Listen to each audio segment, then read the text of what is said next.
Hey Waffle Gang, I do hope you are well. My name is Mark and today we're checking out some more Reddit stories, and if you do love a Reddit story, why not consider hitting that like, subscribe, maybe that notification bell too, and let's crack on with today's first story. Much love guys. Now today's first story comes from Annoying Friend, who says, I purposely order meat items so I don't have to share it with my vegetarian friend. I have a friend who is a vegetarian and very entitled. She believes that her money is hers and my money is ours. I love sharing food with friends.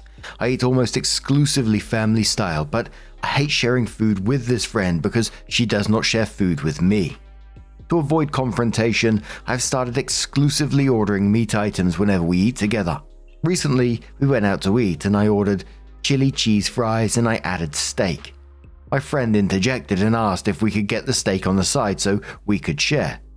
The waiter was like, sure, and I kind of just stared blankly, silently fuming. But then when the fries came, I immediately dumped all the steak on the fries and started mixing. She was like, wait! And I said, oh, oops, sorry, and continued eating. She said she would have ordered more food if we weren't sharing. I said, well, then order it. But she didn't because she was trying to save money. She ate her sad salad. She ate her sad salad and kind of passive-aggressively said, man, I wish I had some fries with this too. I ignored the tone and just responded cheerily, you should get some, they are good. Hopefully she gets the hint soon. Edit. Okay, I'm sick of saying this, but this person does not respond well to criticism. Friends have tried and failed to bring up issues about money with this person before. It does not end well. I'm prioritizing my own mental health over being mature and doing the right thing. Go watch an after-school special. How do I add a flair? No more advice please, this is a vent. So on the back of this, someone did ask OP a question. JoJo's Universe says, genuine question. Has anyone ever expressed that it annoys them when she does this? Sometimes people don't realize they're being annoying. If you haven't already, I would try to set the boundary that you don't mind sharing food if she also shares food. Tell her that you understand she needs to save money, but that it doesn't mean that you can afford her to keep eating your food too. If she doesn't take it well, that's a sign to distance yourself. If she apologizes and works on it, it could be genuine ignorance. OP says yes. There have been multiple attempts at boundary setting in the past, all the way from when we were little. That is when I learned that most people would rather keep the peace by placating the dramatic person rather than holding the dramatic person accountable. She is manipulative. There was a whole issue at prom where she didn't pay her share for the limo. The kid who did would not let her on. She cried, the kid's parents felt bad and covered for her, made the kid apologize. She always has a sob story. She's always the victim. I have even offered her to apply for a job in the past where I work, as a busser, because I too thought she just needed help, because again she is manipulative.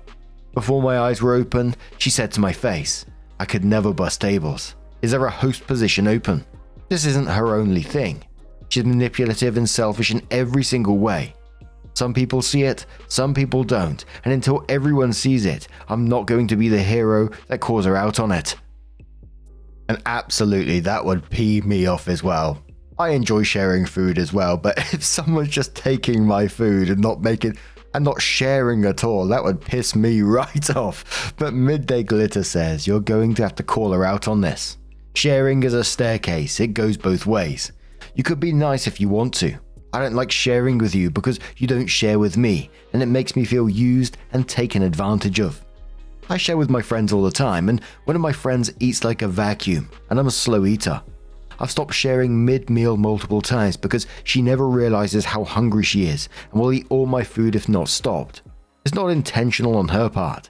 More than one occasion before I start cutting her off, she'd eat all my food, feel bad and pay for my dinner. But it's all about setting a boundary and standing your ground. You're not a dick for wanting an equal treatment. Alternatively, call her out at the start. You want to share fries? Sure, but only if I can trade you for a few bites of salad, or whatever else she is getting. Make it very clear that you'll share, if she does, without having to say those words directly. Make it clear that you'll share, if she does, without having to say those words directly. Glass Fern says, I had a friend like this. I started eating off their plate, and when they brought it up, I was just like, what's the problem? You pick off my plate all the time. I thought we're eating family style. And Hard stared at her and mentioned to the fry ends that she sat on her plate that she stole from my plate and slowly ate the dumpling she ordered. She went on to say, well, the dumplings are my meal. And I said, well, the burger and fries are my meal, and you've been eating my fries. They are part of my meal, it's my side. If you want fries, then order some fries. Since then, it's been very clear when we go out to eat. You want an appetizer to split. I don't play games. I love eating family style like dim sum, but don't steal off my plate. So a couple of months later, OP comes back into the post and says my post blew up and lots of people asked for an update. Nothing too interesting happened until last week, so here it goes. TLDR of last post. Mooch vegetarian friend who likes to steal food but doesn't like to share keeps stealing my food, so I purposely order meat items to not share. Update, long story short, I'm no longer friends with Mooch. Another instance happened that was the catalyst for me, but I didn't make a dramatic show of anything. I just slowly stopped going on outings where Mooch was invited. All of my friends seemed to think that Mooch isn't that bad, so they weren't really wanting to ice her out for me, which is totally understandable. But unfortunately means I stopped hanging out with most of my friends. That is until last week. My friends had planned a short spring break trip to Mexico. I didn't go because Mooch was invited. I even warned them that Mooch was going to make it miserable, but no one listens to me. And shocker to everyone except for me, the trip was awful. She didn't pay for a single thing. She still owes people for a portion of the Airbnb and gas money for the drive. Additionally, she had a sour mood anytime plans didn't go her way. Example, group wants to go to the markets. Mooch wants to go rent a boat. Majority rules they go to the market.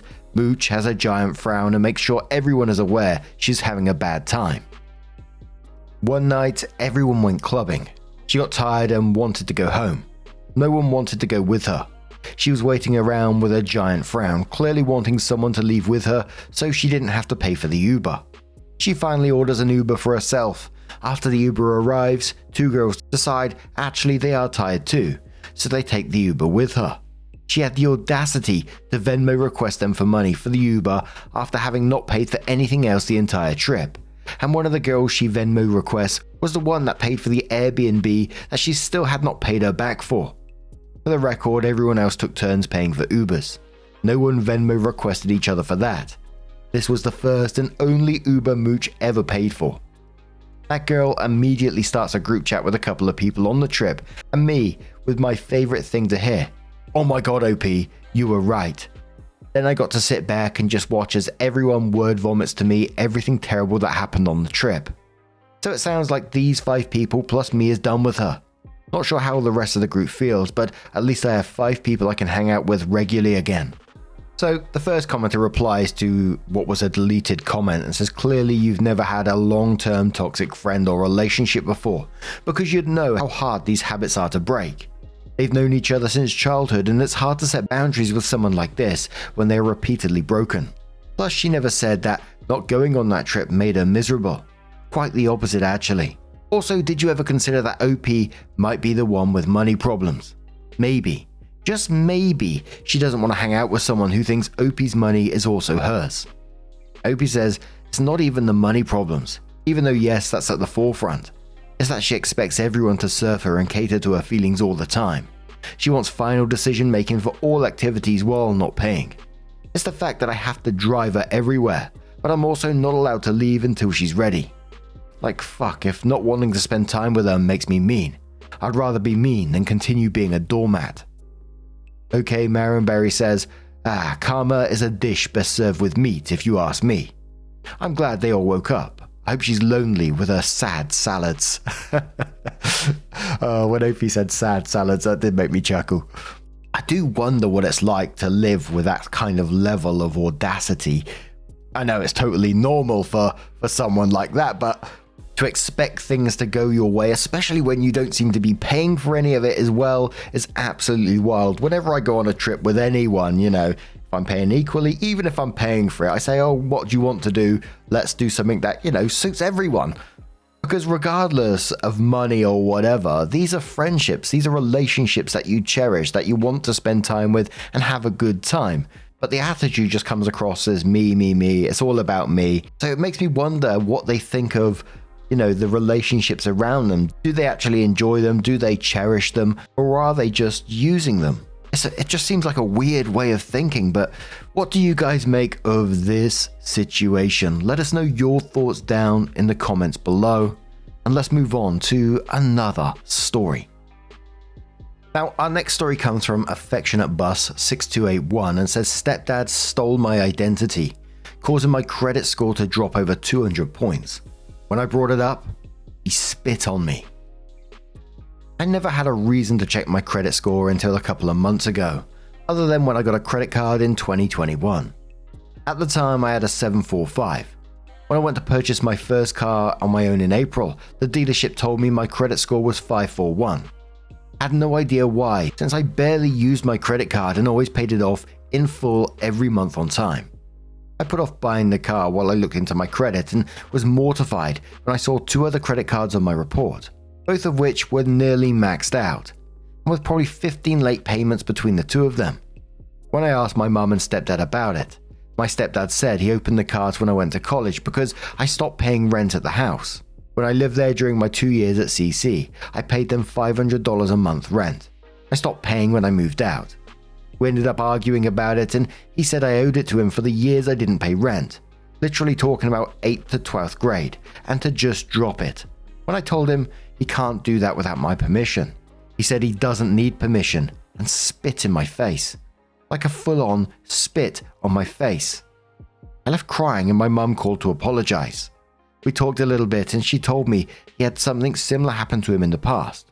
Obviously that's no excuse, and I told her I'd have to go to the police about the accounts.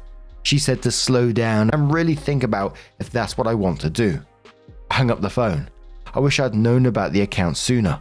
I still think I'm going to call the police, but is there any other way of handling this? Responsible Pie says, the moment he spit in my face, I would have drove to the police station. He doesn't respect you at all. 1, to open credit cards in your name. 2, to spit on you, and your mum is okay with this. Seems she doesn't care too much either, if she's trying to sway you in a different direction. OP says, I don't think she's okay with the spitting. Probably not alright with the credit cards, but not against it that she wants me to go to the police. OP shared an experience they witnessed related to the spit part and how it might or might not be charged. They said, I saw this firsthand in college. My best friend was spit on by some random guy. The police were called and there was video. The guy denied everything, and even though the spit was literally still on her face, to their credit, the police took a swab of it and identified the other guy. Video couldn't be accessed until the manager came in on Monday. The issue was the police couldn't prove that very second it was his spit. She was given the chance to follow up with the prosecutor's office. She did that Monday. Probably 6 weeks later, she gets a letter in the mail saying they were not going to prosecute for the reason other. She filed a FOIA for the report and we read through it. The police seemed to do a thorough job and obtain video when they could. According to the report, the video showed the guy lunging at her with his face and she reacted by jerking back and wiping her face. Someone who she knew works as an attorney said it was a battery, it would be a violent crime, and they probably had a backlog of violent crime cases and decided not to prosecute a violent crime with no injury. 100% the prosecutor's office dropped the ball. I just have a feeling it would be the same in my case. And obviously the majority of the people were just saying go to the police and you need to press charges because, this kind of thing can have lasting repercussions for the rest of your life if you don't deal with it in the proper way. He could, which, he's not going to do, pay you back for what he's done or the credit cards, but it's still going to have an effect on you on your credit score and all that other kind of stuff as well, which will affect you in later life and possibly right now. And, I just think be ignoring what your mum says. Part of me did wonder, and this, as always, is never an excuse what mum is going through at home. If this guy is willing to spit in your face in front of your mum, it really wouldn't surprise me if he's up to other stuff as well. He just sounds like overall a shitty person.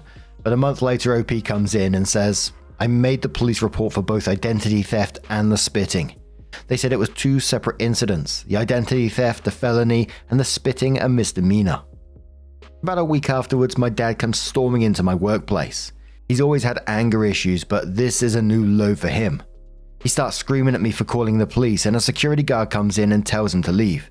The security guard meant well, but she's probably 23 years old and small, and my dad is 6'2" and has been in plenty of fights in his life. My manager told me to go in the back, and he followed me back there.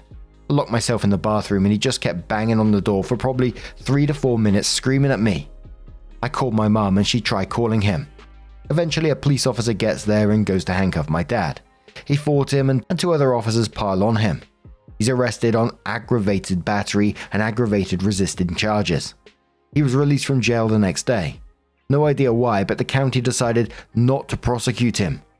I spoke with an officer a couple of days later about a possible order of protection, and I was told the county usually doesn't prosecute people fighting cops unless an officer gets injured so badly they might have to medically retire.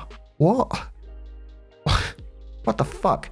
What reminded me about this post was that I checked my credit yesterday, and one of the accounts has come off. Still waiting for the other one, but I think it's just a matter of time. My dad hasn't said a word to me since, and my mum refuses to talk about it. The nice thing is, the rest of my family is completely on my side with this. My credit should recover pretty soon, but I think my relationship with my dad is pretty much over. I'm fine with that. He's a toxic person, and I'm just hoping nothing else happens. Havoc Programmer says, "Where do you live where someone doesn't get prosecuted for resisting arrest and assaulting police officers?" Opie says Chicago suburbs. I was told one of the officers has a black eye. They just don't prosecute unless it's a major injury. Roadkill says, the county usually doesn't prosecute people fighting cops, and then that says, that it seems like self-sabotage. AJ says, you've done everything right. You absolutely need a restraining order, not because he resisted arrest, but because he is a clear threat to your safety. He has already spit on you, tracked you down at work, and screamed and banged on the door. Clearly he is a threat to your safety. 2.5 months later, Opie comes in with what they title their final update and says, what happened since? I forgot the password to the throwaway I used to make the OP and update. My stepdad called me probably 20 times in the couple of weeks after my last update. I ended up filing for an emergency order of protection, and it was granted. It got served maybe a week after it was granted. He didn't show up the next hearing, so the judge granted me a 2-year order of protection. I haven't heard from him since. My current credit score is 796. The other account has fallen off my credit, and I got a very good rate on a reliable car. My next goal is to buy a house, probably in the next year. My stepdad basically got away with everything 100%. I got my notice from the prosecutor's office that they weren't pursuing charges for identity theft or battery. The reason why I made this update is I heard he caught another aggravated battery charge and checked it in the public record. He was arrested on it and released the next day. No idea of the specifics, but it looks like they're at least going forward with it. I don't know why they wouldn't prosecute on my charges against him, and when I called their office, they just said it was prosecutorial discretion. I plan on buying a house well away from him. He's obviously a very violent person who has some major anger issues. What I've learned: watch your credit. This could have been avoided if I had. Don't be afraid to call the police. Even if I had known how the charges would end up, I'd do it all again. Find a friend to confide in when you need to. I have a few who have been amazing to me. Redditors are amazing people. Just reading through the old comments gave me hope. And the top commenter says, good job. I'm not a lawyer, but I wonder if they might be willing to have you testify against him in the other case as a poor character witness. This is screaming at me that guy must know someone to keep getting away with this shit time and time again, because it's wild that a cop got a black eye, yet he's still allowed to just walk free. Absolutely wild. And not quite the same situation, but it reminded me when I was younger. There was a couple of parents, their kids, one of which I knew, had an argument, a quarrel about something. One of the dads shouted at the kids, which then got the other dad involved, and they ended up having a scrap in the middle of the grass area where we all lived. Police were called, they were there within minutes because the police station was very, very close to us. They both got carted off. But later in the day, they were released. And guess what? They were released at the same time and fought straight outside the police station. And back in they went again. And I think from there they were released the next day, and they were basically told to keep away from each other or further charges will be put against them. But it's just like, why would you do it? I wonder what they said to each other as they came out. You know, they've been arrested, taken out, put outside the police station, and immediately started scrapping again. And you just think, you couple of bloody Burks. Anyway, what do you guys make of this situation? Let us know your thoughts down in the comments below. Now, just a huge thank you for being here today, getting involved in the stories. Your love, your support, your time always means the absolute world to me. So thank you so much for being involved. Truly, it's absolutely amazing. Really do appreciate you. And I will see you in the next one. Take care and much love. Yeah, man, I remember being so naive when life was good, weather and palm trees. Back in the day, you were everything I need. But then along came a time when you crushed my dreams. Oh yeah, you played me like a fool when you made me believe that the line between love wasn't thick enough to read. Oh yeah, you see we in despair,